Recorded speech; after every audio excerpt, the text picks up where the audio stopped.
శ్రోతలకు కథాలహరికి స్వాగతం. ఈరోజు మీ ముందుకు తీసుకురాబోయేది తాబేలు ఎలుకబంటి కథ. ఒక అడవిలో ఒక ఎలుకబంటి ఉండేది.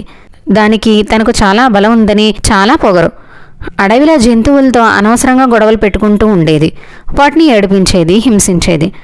దాంతో అవన్నీ ఎలుగుబంటి పీడ ఎప్పుడు విరగడవుతుందా అని ఎదురు చూస్తూ ఉండేవి.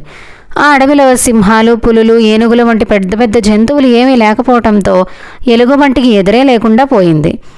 ఎలుగుబంటి ఒకరోజు అడవిలో జంతువుల్ని అన్నిటినీ పిలిచింది. ఈ అడవిలో నన్ను ఓడించే మనగాళ్ళు ఎవరన్నా ఉన్నారా? ఉంటే నాతో పోటీకి రండి, లేకపోతే రేపటి నుంచి నేనే అడవికి రాజును, మీరంతా నేను చెప్పినట్టే వినాలి అని సవాల్ చేసింది. జంతువుల భయంతో ఏవీ ముందుకు రాలేదు. ఆ అడవిలో ఒక తాబేలుంది. అది చాలా తెలివైంది. ఎవరైనా ఆ పొగరబోత ఆట కట్టించి అడవిని దాని నుంచి కాపాడాలనుకుంది. వెంటనే అది ఎలుకబంటి ముందుకు వచ్చి, ఒక తాడు నా కాలికి కట్టుకుని ఈ చెరువులోకి దూకేస్తా. నీకు నిజంగా అంత బలం ఉంటే నన్ను బయటికి లాగు, నీటిలో నన్ను ఎదిరించే మనగాళ్ళు ఎవ్వరూ లేరంది. ఆ మాటలకి ఎలుగుబంటి పడి నవ్వుతూ, ఏంటి, నిన్ను నేను బయటికి లాగలేనా? గట్టిగా ఒక లాగు లాగినంటే ఎగ్గిరి చెరువులోంచి బయటకు వచ్చి పడతావు. నేను పోటీకి సిద్ధమే అని సవాలు విసిరింది ఎలుగుబంటి.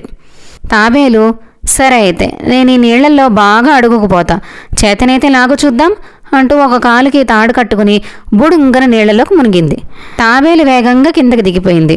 ఒక పెద్ద బండరాయికి తాడును కట్టేసి పక్కనే నుంచుంది. ఎలుకబంటికి ఇదంతా ఏం తెలియదు కదా, దాంతో లాగడం మొదలెట్టింది. ఎంత లాగినా తాడు కొంచెం కూడా కదలలేదు. లాగి లాగి లాగి దానికి చేతులు నొప్పి పెట్టే తప్పితే తాబేలు మాత్రం లోపల నుంచి బయటకు రాలేదు. ఆఖరికి ఇంక నా చేత కాదు అంటూ తలదించుకుంది. వెంటనే ఆ తాబేలు మరలా తాడును తన కాలికి కట్టుకుంది. ఏమీ తెలియని నంగనాచిలాగా పైకొచ్చి, ఓ నీ బలం ఇంతేనా, ఏదో పెద్ద వీరుడమని అనుకున్నానే ఇన్ని రోజులు అంది. అది చూసి చుట్టూ వర జంతువులు పడి నవ్వాయి.